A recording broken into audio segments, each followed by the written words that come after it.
Y les pido, hermanos, que abran sus Biblias en Romanos capítulo 4. Y antes de comenzar a introducirnos a la confesión, vamos a leer los primeros 12 versículos de Romanos capítulo 4. Romanos capítulos 4, versículo 1 al versículo 12.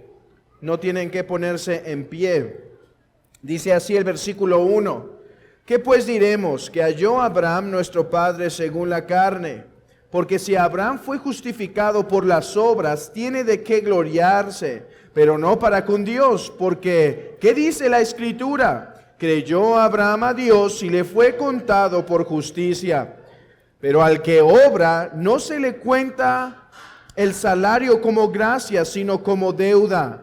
Mas al que no obra, sino cree en aquel que justifica al impío, su fe le es contada por justicia. Como también David habla de la bienaventuranza del hombre a quien Dios atribuye justicia sin obras, diciendo: bienaventurados aquellos cuyas iniquidades son perdonadas y cuyos pecados son cubiertos.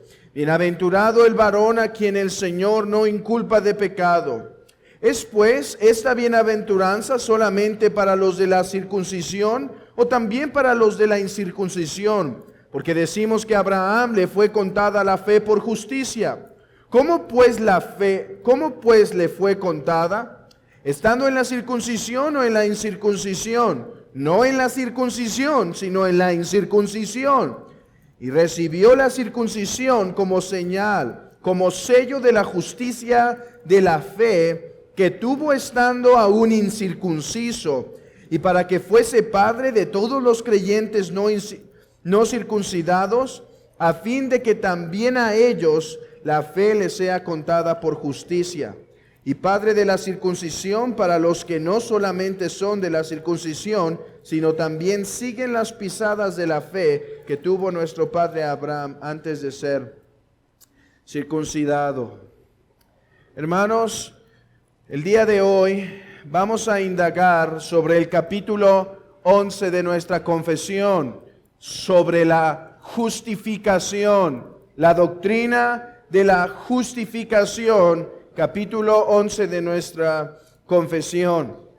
Y hermanos, es importante, antes de introducirnos de lleno a lo que enseña la confesión, que conozcamos un poco el contexto histórico en el que este capítulo fue formulado. Es importante, hermanos, para entender la riqueza de este capítulo, para entender y poder ver la hermosura, la precisión, la exactitud de este capítulo, que conozcamos, hermanos, en qué momento, qué había en este tiempo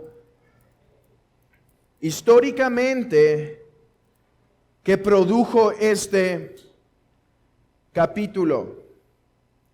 Hermanos, el capítulo 11, así como mucho de la confesión, es forjado en un contexto apologético. O sea, el capítulo 11 es formado con el propósito de defender la fe.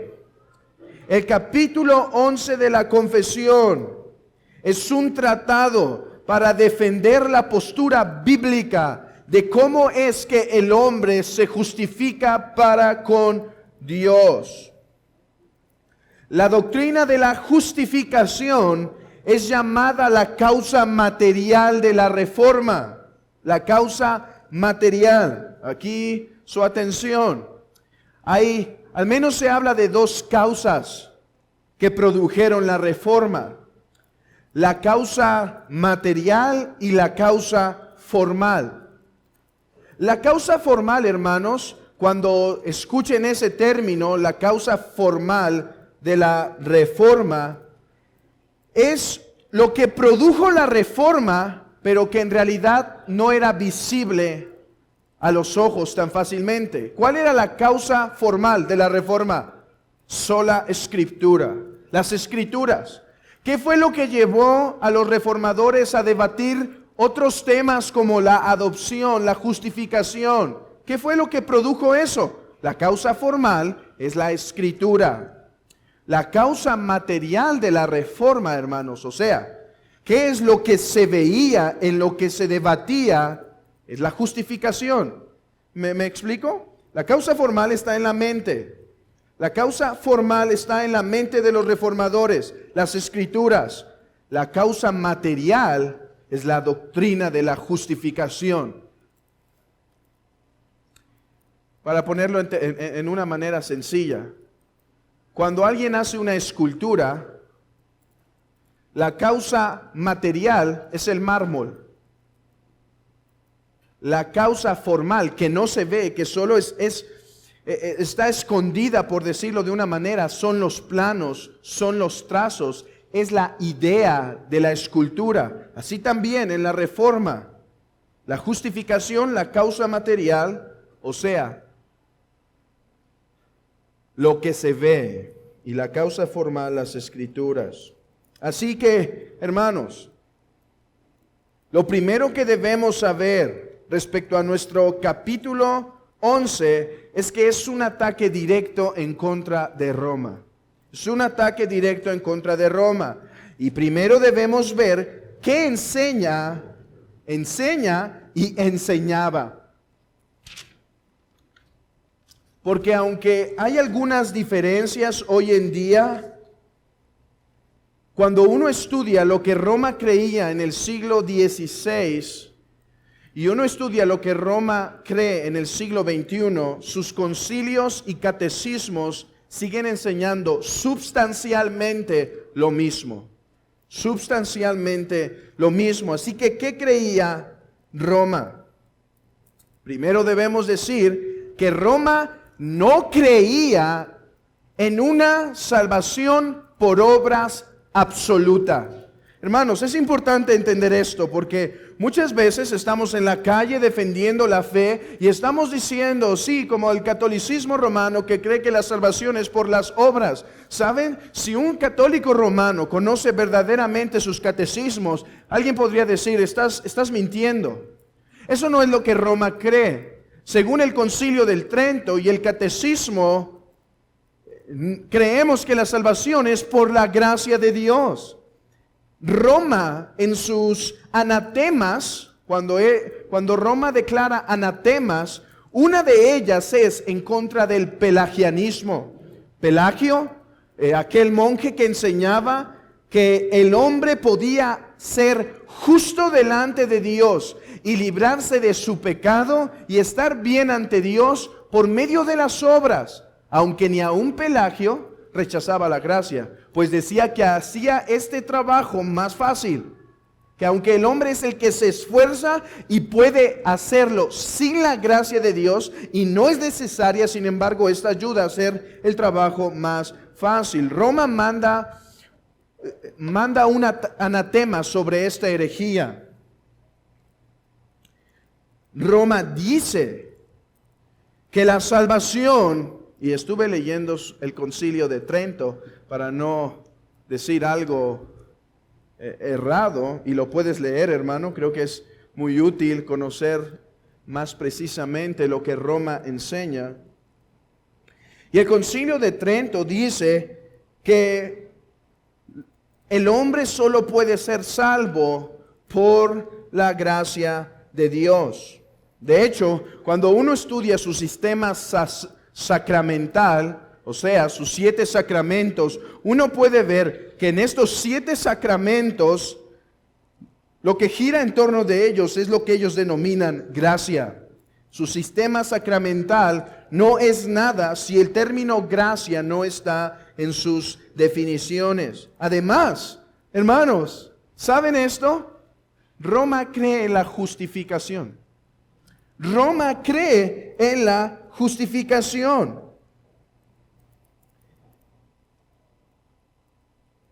Tiene un tratado especial que habla de cómo es que el hombre puede ser justificado para con Dios. Así que no es correcto si nos paramos y decimos, Roma cree que la salvación es por las obras. Y no es correcto si decimos que Roma no cree en un tipo de justificación. La cuestión y la pregunta es, ¿Cuál es la diferencia? ¿O qué es lo que ellos creen precisamente sobre la justicia y la instrumentalidad de la justicia? Entonces aquí, hermanos, debemos ser agudos y afirmar que aunque Roma cree en una justificación, su definición de justificación es contradictorio a la Escritura. ¿Qué cree Roma de la justificación? Roma define su doctrina de la justificación en base a la palabra latina justificare, que literalmente significa hacer justo. Vean eso, hermanos. Cuando ellos leen la Vulgata latina y ven el término justificare, y cuando van a la etimología del término justificare, se dan cuenta que justificar, y bueno, más bien usan esas debilidades de la traducción para hacer razonable su herejía, y entonces ellos dicen que es verdad que el hombre necesita una justificación delante de Dios. ¿Qué es la justificación para ellos? Cuando alguien es hecho, hermanos, vean la gravedad de esto. Cuando alguien es hecho justo, no declarado justo, sino hecho justo. Roma entendió que cuando alguien es justificado, o sea, declarado justo, es porque en verdad es justo en sí mismo. Cuando el hombre es declarado justo, es porque fue hecho justo internamente. Y todo comienza cuando la gracia de Dios se infunde en el hombre por medio del bautizo. Eso es lo que sucede en el bautizo.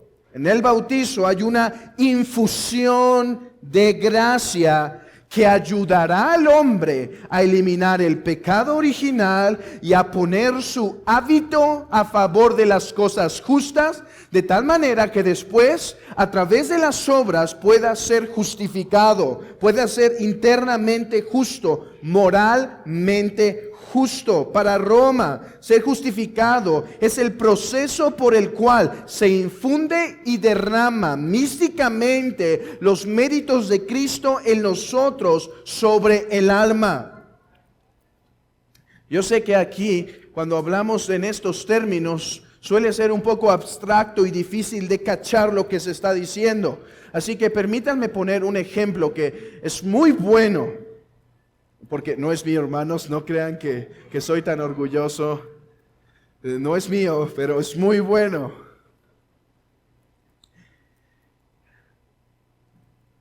Cuando uno estudia la gramática, y no se preocupen, hermanos, yo sé que algunos de nosotros se nos ha olvidado la gramática de español, pero nos vamos a ayudar. Cuando uno estudia la gramática o la retórica, se da cuenta que hay dos tipos de oraciones, hablando muy generalmente. Hay oraciones analíticas y hay oraciones sintéticas, enunciados analíticos y enunciados sintéticos. Una oración analítica es una donde el predicado se contiene en el sujeto, y una oración sintética es una donde el predicado no se contiene en el sujeto. Y dijeron, ¿no que el ejemplo era muy bueno? Permítanme poner un ejemplo. Una oración analítica sería la siguiente: el soltero no está casado. ¿Ven que el predicado ya se contiene en la palabra soltero? No es necesario decir el predicado porque el predicado se contiene. ¿Me explico? Ya está implícito. No es necesario decir el soltero no está casado. Si no tienes el predicado, sabes que el soltero no está casado, ¿verdad? Esa es una oración analítica. Lo que se dice en el predicado se encuentra en el sujeto. Una oración sintética es donde el predicado no se incluye en el sujeto. Por ejemplo, el soltero tiene un carro rojo. No sabrías que el soltero tiene un carro rojo a menos que el predicado fuese explícito. ¿Ok? Roma cree en una justificación analítica. Vean, se va a declarar que el hombre es justo, el predicado, pero en realidad ya se contenía en el sujeto. Vean esto. Dios declara al hombre en la teología católica romana, eres justo. ¿Por qué? Porque internamente en tu ser eres justo. Nosotros creemos, al contrario, en una justificación sintética. Lo que se dice en el predicado es porque no se encuentra en el sujeto. Hermanos, se nos dice, eres justo, cuando en realidad somos inicuos, impíos, injustos. Esa es la primera cosa que debemos saber en cuanto a Roma. Su definición de justificación es que el hombre es hecho moralmente justo. Y ahorita vamos a entender un poco más de esto. Además, otra segunda cosa que debemos entender para apreciar la precisión del capítulo 11 es el instrumento por el cual pasamos de ser injustos a ser justos. Hermanos, Roma cree eso. Roma cree que hay un momento donde eres injusto y pasas a ser justo. Y aquí discúlpenme, pero tengo que mencionar y tocar un poquito en cuanto a Aristóteles, para entender lo que se quiere decir por instrumentalidad. ¿Por qué Aristóteles? Porque cuando uno lee el Concilio de Trento, uno se da cuenta que al hablar de la justificación está usando las 4 causas que Aristóteles propuso. Miren, permítanme explicarlo de la siguiente manera. Usé el ejemplo del mármol al principio. Aristóteles propuso las siguientes causas. Hay una causa material. Imagínense que vamos a hacer una escultura. Hay una causa material. ¿Cuál? El mármol. Si el mármol no está, no puede haber una escultura. El mármol es la causa material. La causa formal es la idea, ya va la segunda causa, es la idea que se tiene en la mente o en los planos. Hay una causa final, hermanos. Hay una causa final. ¿Cuál es la causa final de esta escultura? El propósito en esta ilustración es embellecer un jardín, hacerlo más hermoso. La causa eficiente es el escultor, porque si está el mármol, están los planos, está la causa final, el propósito, pero no está el escultor, que es la causa eficiente, no hay.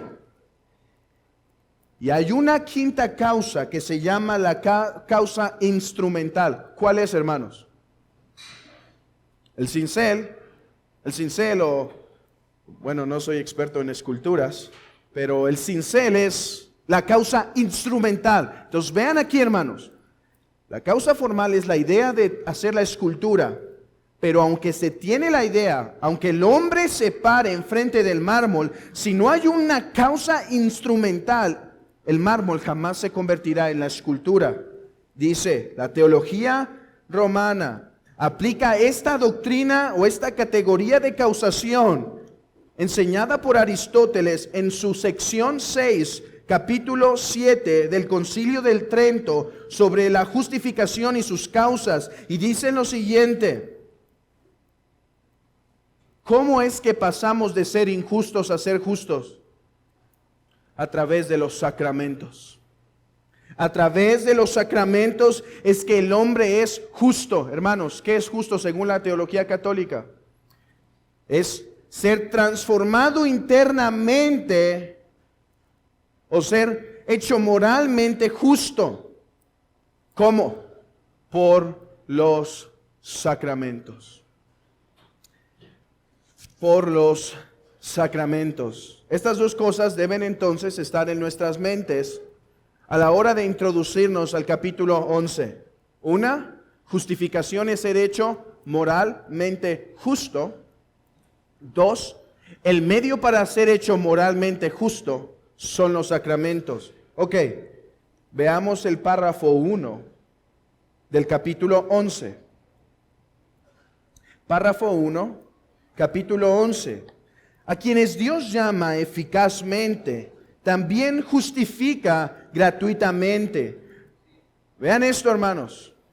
No infundiéndoles justicia y rectitud, sino perdonándoles sus pecados y considerándolos y aceptando sus personas como justas, no por nada que hay en ellos o hecho por ellos, sino solamente por causa de Cristo, no imputándoles la fe misma, ni la acción de creer, ni ninguna otra bendición evangélica como justicia, sino imputándoles la obediencia activa de Cristo a toda la ley y su obediencia pasiva en su mente para la completa y única justicia de ellos por la fe, la cual tiene no de sí mismo, sino como don de Dios. Lo primero que se afirma es lo siguiente, hermanos: que los que son justificados son los que fueron llamados. ¿Y quiénes fueron llamados? Los que fueron elegidos eternamente por Dios. Es muy interesante ponerse a meditar sobre la relación entre el llamamiento eficaz y la regeneración y la justificación, pero no es el tiempo en este momento.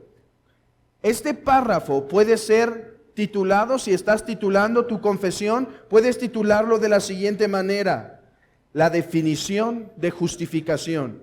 La definición de justificación. Y vean cómo lo hicieron ellos, por medio de 3 contrastes, hermanos. Vean esto. ¿Qué es la justificación? La justificación no es, y dice, no infundiéndoles, sino perdonándoles. Después dice, no por nada que hay en ellos, sino solamente, y continúa,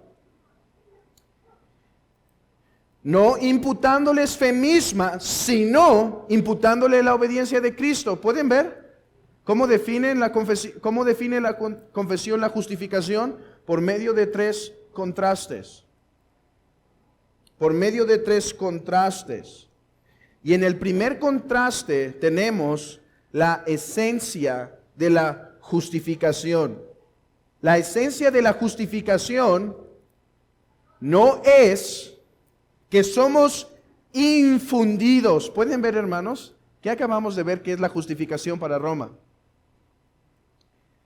Ser infundidos con justicia. Ser uno, moralmente justo. Y alguien dirá aquí, hermano, pero si somos moralmente justos, sí, pero esa no es la justificación. Esa es una doctrina que se llama la santificación, que podemos ser moralmente justos, aunque no perfectamente morales justos. La justificación no es la infusión de justicia o rectitud.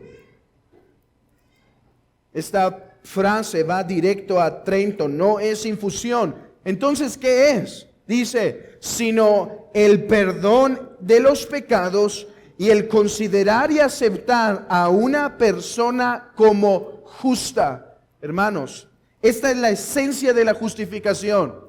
No es ser moralmente justos, sino ser considerados. Vean esto, hermanos. Ser considerados, ser aceptados como justos.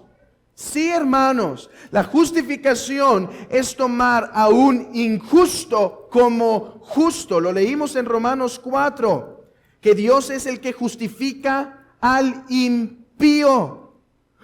El acto de justificar es declarar y aceptar a un hombre como justo, como perfectamente justo, hermanos, cuando en su esencia, esencialmente, Él no lo es.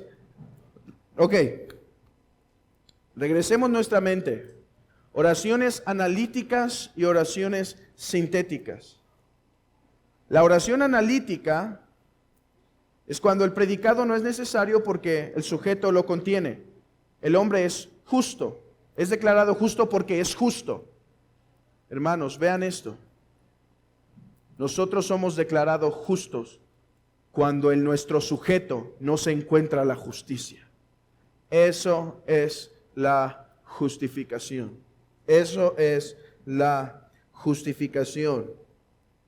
Leímos Romanos 4, porque ¿qué dice la Escritura? Creyó a Abraham a Dios y le fue contado como justicia. Hermanos, ¿Abraham era justo?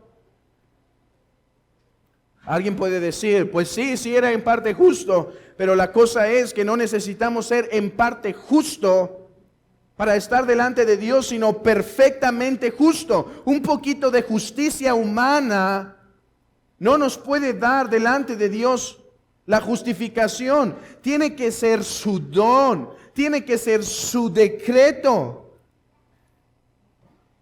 Y aquí pasamos al segundo contraste. Espero que haya quedado claro qué es la justificación. La esencia de la justificación es ser perdonados de nuestros pecados y considerados justos. Perdón de pecados y considerados justos. Segundo contraste.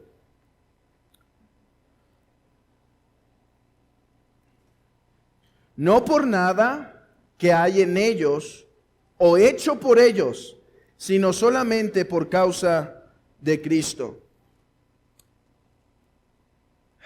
¿Saben cuál es una de las críticas que hace Roma y hoy en día la nueva perspectiva de Pablo?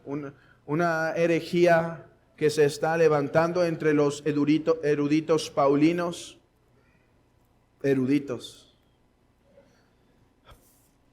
La nueva perspectiva de Pablo y el catolicismo romano dicen que la doctrina reformada de que es el acto de declarar justo a alguien cuando no lo es una ficción legal. Es una ficción legal. O sea, es algo que no existe. Es ficción, es falso. Es una ficción legal. ¿Cuál es la base? Y este contraste responde a esa pregunta, hermanos. ¿Cuál es la base por la cual puede ser declarado justo? ¿Sabes qué dice Roma? La justicia que tengo.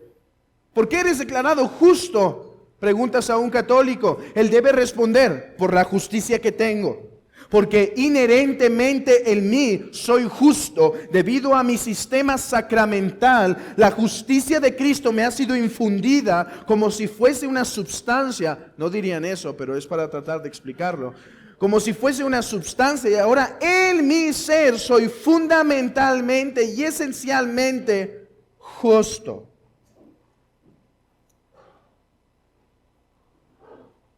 ¿Qué dice la confesión, la Escritura?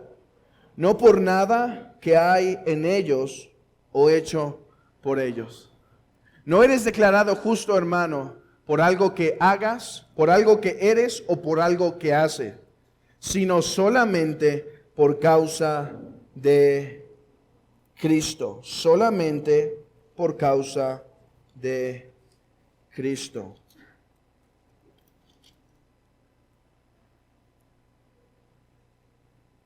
El cual fue entregado por nuestras transgresiones y resucitado para nuestra justificación. El cual fue entregado por nuestras transgresiones y resucitado para nuestra justificación. Vean esto, hermanos.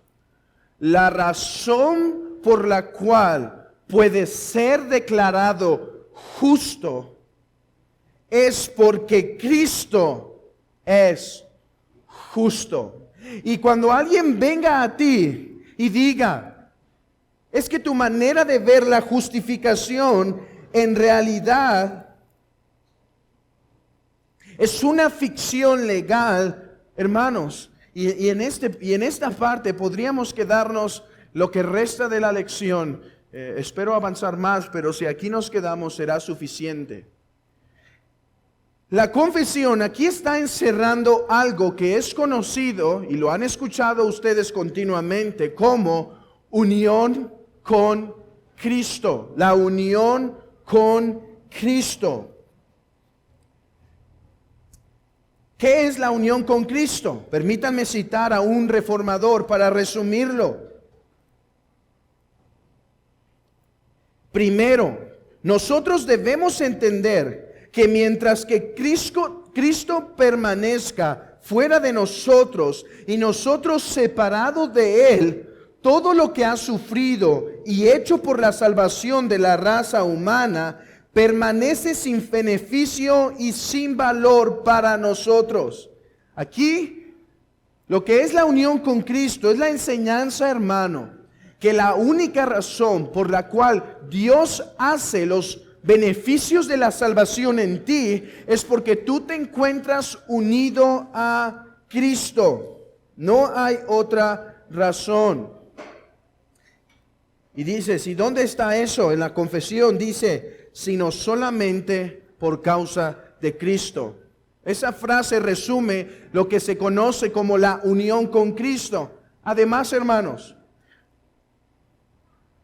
la confesión de Londres aquí es casi totalmente idéntica a Westminster. Los cambios son secundarios y no modifican la sustancia.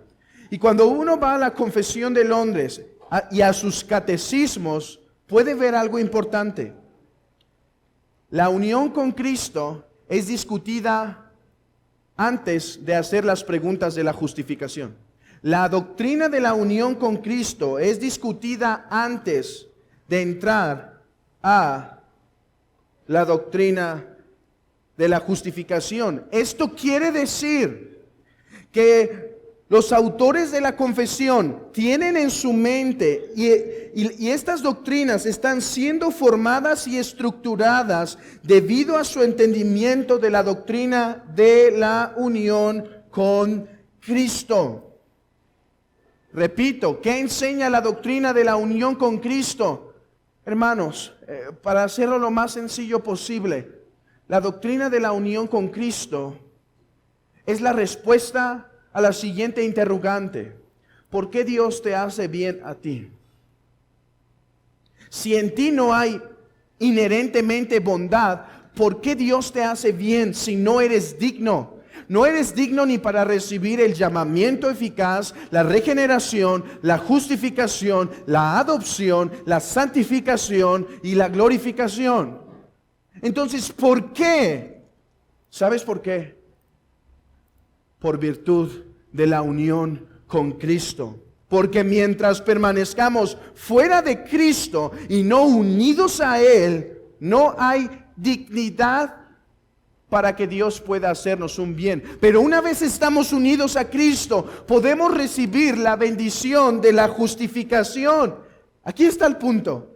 Cuando alguien te diga que la justificación entonces para el creyente es una ficción legal, si lo que quiere decir con justificación es una declaración de que eres justo, y él te dice ficción legal, tienes que contestar de la siguiente manera, hermano. Si tú dices que mi justificación es una ficción legal, tienes que concluir que la resurrección de Cristo, por la cual fue declarado justo, fue una ficción. Si la declaración de que yo soy justo es una ficción legal, la resurrección de Cristo, por la cual fue declarado justo, es una ficción legal. Hermanos, ¿sabes qué tan real es la declaración de que eres justo? Tan real como que Cristo resucitó. Y algunos aquí dicen, no veo la relación. ¿Qué tiene que ver con que Cristo resucitó y mi declaración de que yo soy justo? Hermano, ¿sabes que no recibes ningún beneficio que Cristo no haya experimentado primero?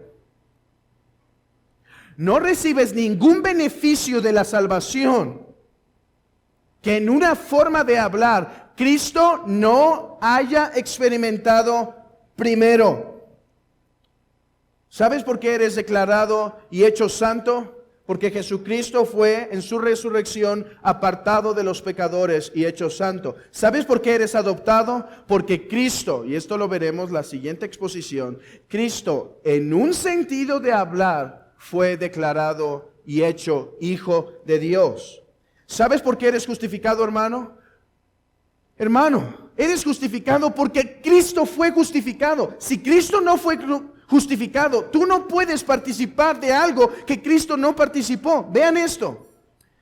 Si Cristo no tiene la justificación, adopción y santificación primero experimentado de manera especial en su misma persona, ¿de qué te serviría estar unido a ti, a Cristo, si Él no experimentó eso?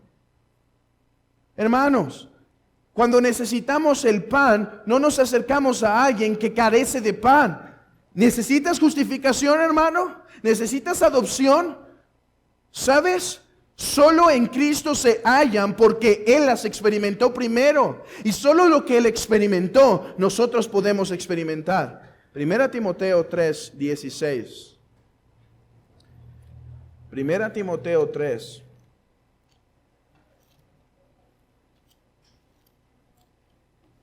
Primera Timoteo 3, 16.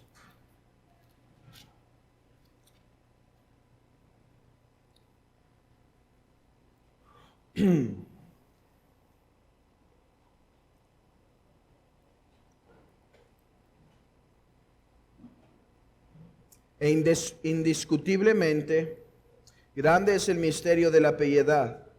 Dios fue manifestado en carne. Hermanos, vean esto. Justificado en el Espíritu. Y alguien puede estar diciendo aquí, Cristo no necesitaba justificación, porque la justificación es la declaración de que alguien es justo cuando en realidad es inicuo, es impío. Y Cristo nunca fue impío. ¿Y sabes qué te diría yo a eso? Amén.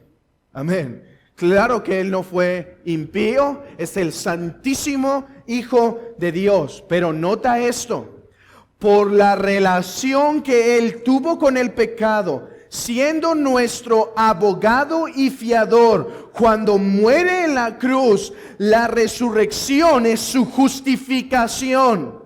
La resurrección es su justificación. No que Él necesitaba una justificación como la de nosotros, de ser declarado justos cuando éramos injustos, sino que por su estrecha relación con la que tuvo con nosotros los hombres culpables, la resurrección era la manifestación que no había más condenación porque Él era justo. Hermanos, ¿sabes qué pasa cuando Cristo resucita? Es declarado justo. Él es la segunda persona de la divinidad. Él es justo en sí mismo, pero como el segundo Adán, y en relación con nosotros, con el pecado, cuando es resucitado, Cristo es declarado justo y el que justifica. Hermanos, es solo por causa de que Cristo fue justificado por el Padre, declarado justo públicamente por su resurrección, demostrando que no había condenación. Solo es por esa causa que tú y yo podemos ser contados como justos. Esto no quiere decir que cuando nos unimos a Cristo somos absorbidos en su persona y perdemos identidad, sino que somos, hermano, ve esto es tan importante. ¿Sabes qué suele pasar cuando hablamos de la justificación? Solemos ver la justificación y en un sentido adorar la justificación. Hermanos, ¿sabes qué nos enseña la doctrina de la unión con Cristo?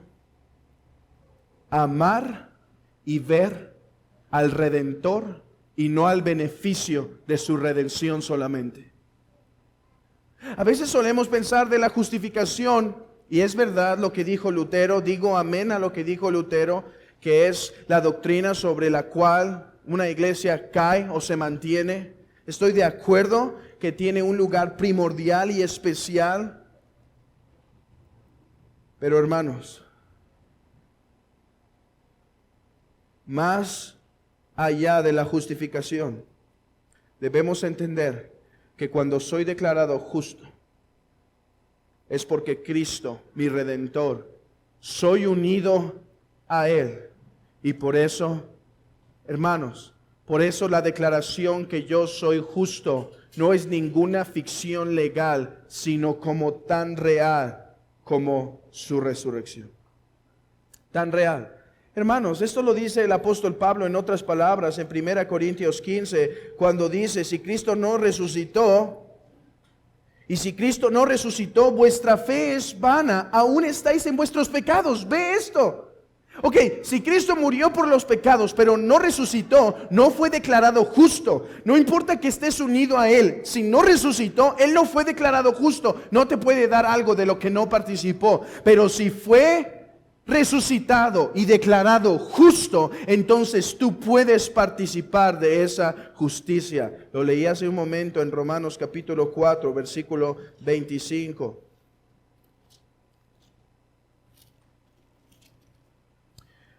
El cual fue entregado por nuestras transgresiones. Vean esto, hermanos, esto es precioso. Y resucitado para nuestra justificación. Su resurrección es, en su resurrección Él experimenta la justificación de ser declarado el justo y eliminar la condenación. Y es solo por eso que podemos participar de este beneficio.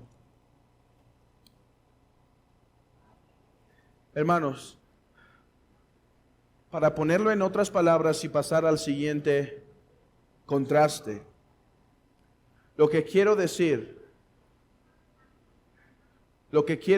hermano, es que eres tan justo. Ve esto, es que eres tan justo como Cristo es justo. Lo que quiero decirte en otras palabras, hermano,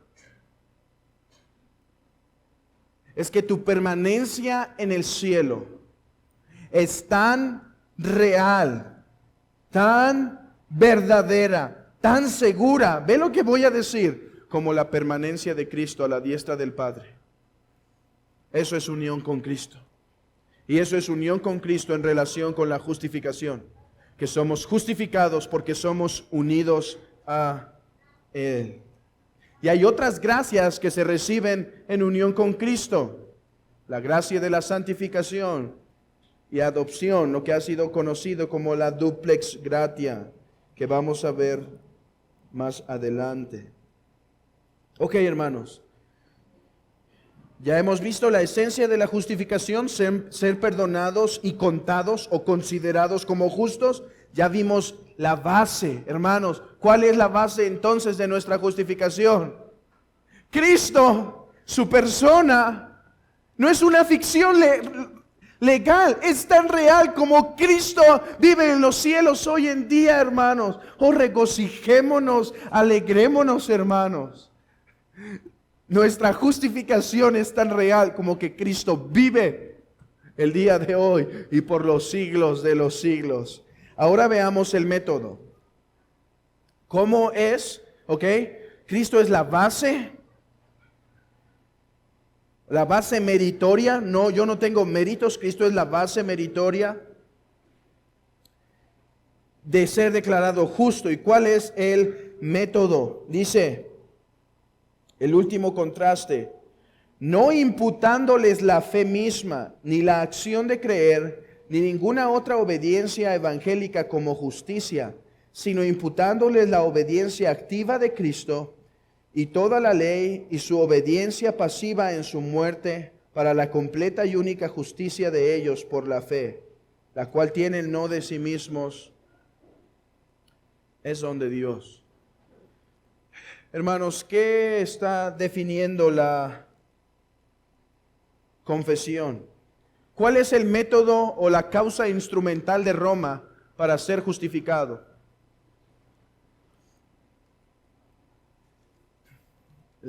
Los sacramentos, los 7 sacramentos, donde se infunde gracia.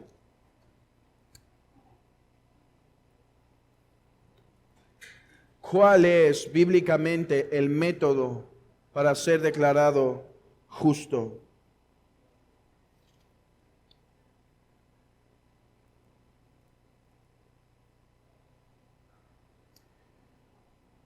Pero ahora, aparte de la ley, se ha manifestado la justicia de Dios, testificada por la ley y por los profetas, la justicia de Dios por medio de la fe en Jesucristo, para todos los que creen en Él.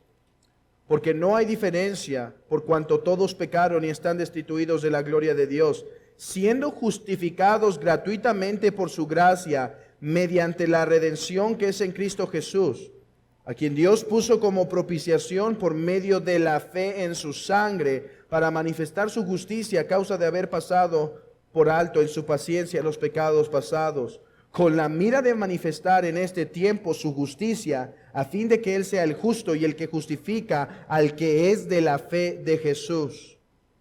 Y después dice el apóstol Pablo, ¿dónde está la jactancia? Y alguien podría decir, pues la jactancia está en que tuve fe.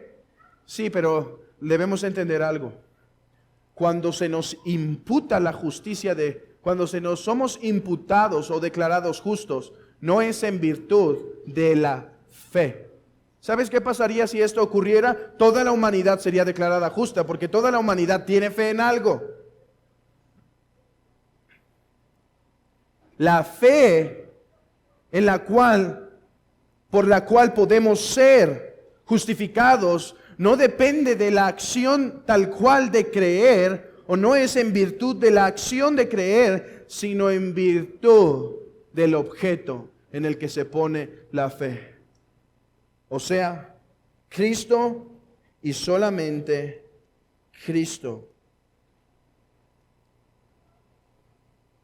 Y aquí es importante algo, creo que lo he mencionado anteriormente, pero lo quiero volver a reiterar. La justificación no solamente consiste en que somos declarados sin pecado o perdonados, que somos declarados perdonados. Recordemos que la justificación que necesitamos no es solo no tener pecado a nuestra cuenta, sino tener buenas obras en nuestro favor. Y esas obras tampoco son nuestras, como si Dios nos capacitara para obedecer y entonces ser justificados, sino que se nos declaran como nuestras las que fueron de Cristo. Se declaran como nuestras las obras que Cristo hizo. Hermanos, en los 10 minutos que me sobran, vamos a terminar los siguientes párrafos. El párrafo 2 puede ser titulado el instrumento de la justificación o el instrumento para ser justos. La fe que así recibe a Cristo confía en Él y en su justicia. Vean que se define qué tipo de fe. No dice la fe y no define la fe. Dice la fe que confía en Cristo. Si hay otra fe que no confía en Cristo, no es una fe salvadora. Es el único instrumento de la justificación. El único. Ahora, aquí alguien puede decir, Roma entonces no cree que es por la fe. No, si lees su catecismo, creen en un tipo de fe, pero no en una fe que es un instrumento suficiente, sino que debe ser ayudado por medio de los sacramentos y la infusión. Sin embargo, no está sola en la persona justificada, sino que siempre va acompañada por todas las demás virtudes salvadoras, y no es de una fe muerta, sino que obra por el amor. Vean aquí, hermanos, la importancia de la unión con Cristo. Vean aquí esto.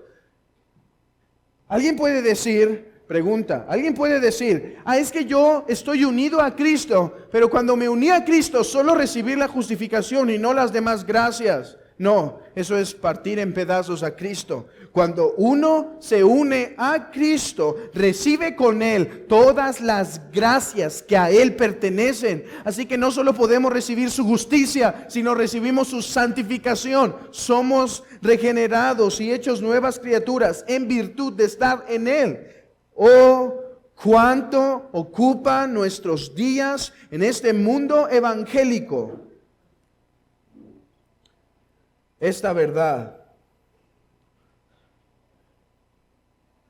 que si crees ser justo, pero en ti no hay santidad, yo no te diría que el problema está en la justificación.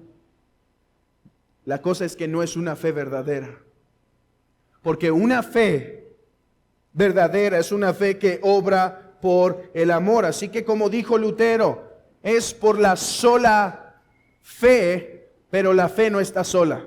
Va acompañada de buenas obras. Hermanos, no confundamos. No hacemos buenas obras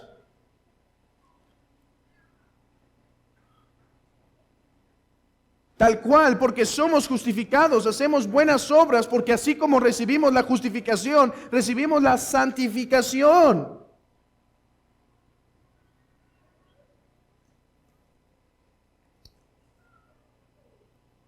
Eso es lo que define, lo que está diciendo en resumen, el párrafo 2 es que Pablo y Santiago no se encuentran peleados, son perfectos amigos. Si tú dices que tienes una fe que te justifica delante de Dios, pero tu fe no va acompañada de buenas obras, tu fe está muerta, es falsa, no es la fe que santifica. Porque la fe verdadera no solo tiene como objeto a Cristo, sino como compañía las buenas obras. Y si tu fe solo tiene como, la supuesta fe que tienes, solo tiene como objeto la justificación en Cristo y no va acompañada de las buenas obras, aún el Cristo que miras es uno falso. Párrafo 3, el propósito de la justificación. El propósito de la justificación. Cristo, por su obediencia y muerte, saldó totalmente la deuda de todos aquellos que son justificados. O sea, no hay más que hacer. Cristo saldó todo. Y por el sacrificio de sí mismo en la sangre de la cruz, sufriendo en el lugar de ellos el castigo que merecían, satisfizo adecuada, real y completamente a la justicia de Dios en el favor de ellos. Sin embargo, por cuanto Cristo fue dado por el Padre para ellos, y su obediencia y satisfacción fueron aceptadas en el lugar de ellos, y ambas gratuitamente y no por nada en ellos, su justificación es solamente de pura gracia. Miren hermanos, no tenemos el tiempo para detenernos a explicar todo el párrafo, pero creo que ya lo hemos visto claramente en otras lecciones y con esta se complementa. Pero ve a partir de este a fin. Yo creo que es el centro. Este es el propósito de la justificación, la meta. ¿Cuál es la meta de nuestra justificación?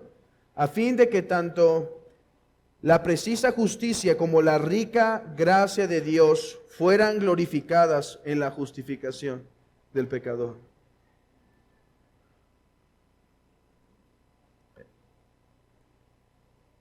Hermanos, Roma dice que la justificación es para la gloria de Dios. Pero cuando uno analiza lo que Roma dice y va metiéndose un poco profundo, bueno, ni es tan profundo, pero va estudiando un poco, uno se da cuenta, ¿cómo puedes decir que es para la gloria de Dios si al final de cuentas tú tienes méritos? Tú tienes razón de qué gloriarte delante de Dios. Si fue Dios quien puso la base y es para Él esa parte de la gloria, pero en realidad tú también pusiste tu parte, hiciste buenas obras, no cometiste pecados mortales, hiciste peregrinajes. Cuando hiciste pecados mortales, hiciste penitencia, hiciste esto, lo otro. Entonces uno dice, creo que solo es la postura reformada que puede decir esto con toda libertad. A Dios sea la gloria por la justificación.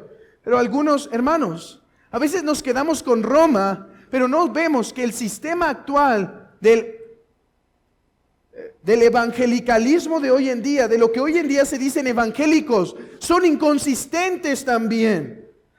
Yo digo que solamente la postura reformada puede decir la justificación es para la gloria de Dios. Porque mira, según en la doctrina arminiana hoy en día, la razón por la cual Dios te eligió y te declaró justo fue porque en los pasillos del tiempo vio el momento en donde predicaban el evangelio y tú lo recibiste por la fe. Y aunque el don es de gracia, según ellos explican, al final de cuentas tienes algo en que gloriarte, porque tu vecino no lo aceptó. Tú fuiste más sensible, gloríate en tu sensibilidad. O fuiste más inteligente, el otro no lo entendió.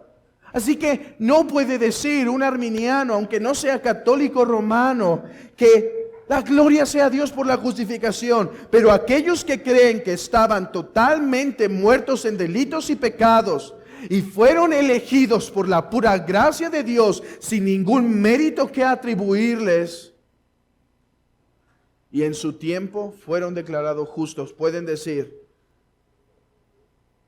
a Dios sea la gloria por mi justificación. A Dios sea la gloria por mi justificación. Párrafo 4. El tiempo de la justificación. Y esto es importante para no llegar a conclusiones irracionales. Y alguien puede decir, bueno, el silogismo es racional si alguien lo sigue. Sí, pero la racionalidad no se mide por medio de solo una buena argumentación lógica y un silogismo lógico.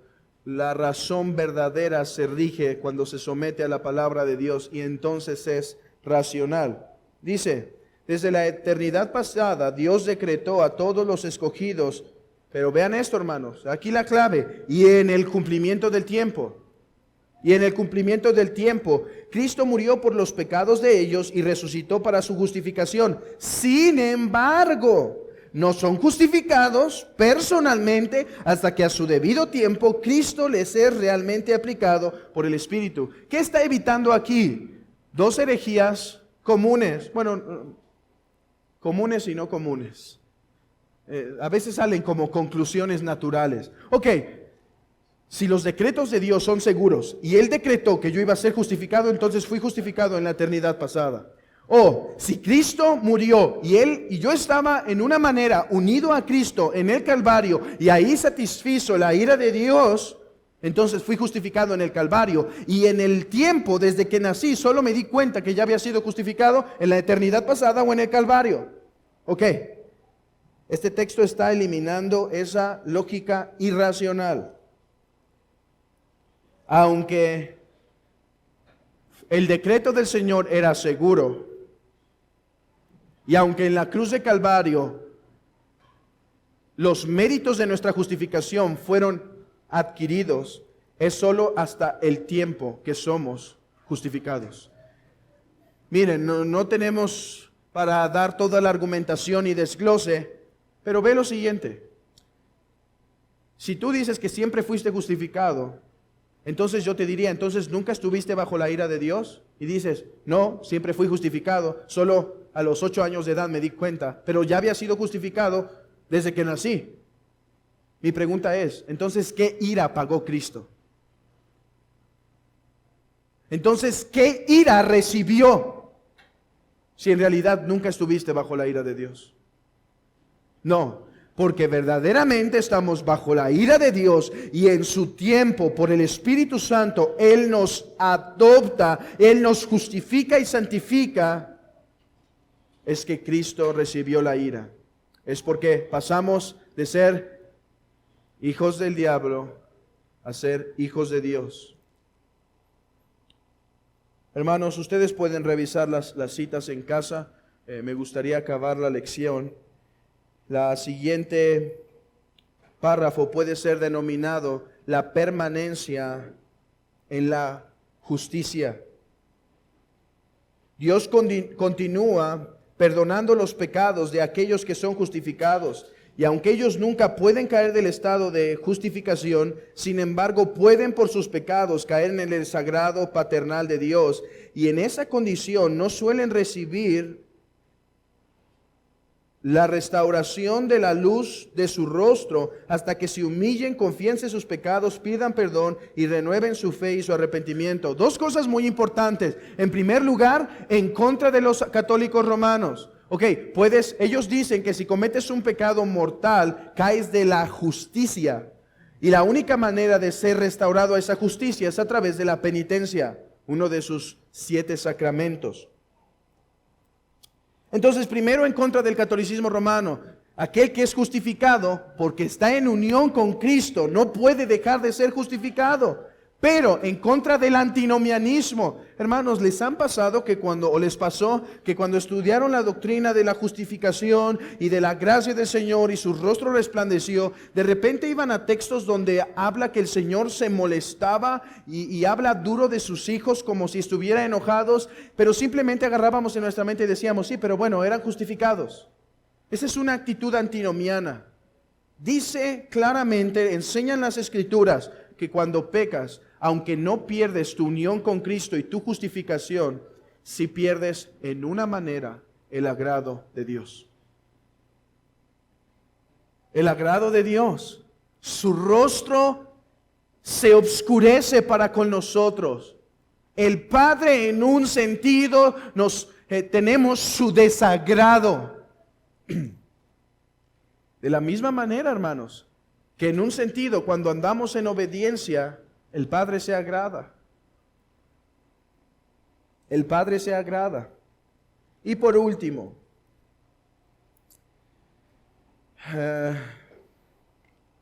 aunque no lo crean, ya había algún tipo de dispensacionalistas en el tiempo de los puritanos. Y el párrafo 6 simplemente dice que esta manera de salvación, ¿cuál? Ser declarado justo y el instrumento, la fe, acompañada de buenas obras, ha sido el método y la manera de salvación desde todos los tiempos. La justificación de los creyentes bajo el Antiguo Testamento fue, en todos estos sentidos, una y la misma que la justificación de los creyentes en el Nuevo Testamento. ¿Saben qué leímos antes de comenzar el día de hoy? Romanos 4, donde Abraham es el ejemplo de la justificación de los incircuncisos, o sea, nosotros, hermanos. Hermanos, este es un breve resumen de la doctrina de la justificación. He decidido no abundar más en esta doctrina porque nuestro hermano Joseph está exponiendo Romanos 4, está en el 5. Por eso es que no hablamos tanto del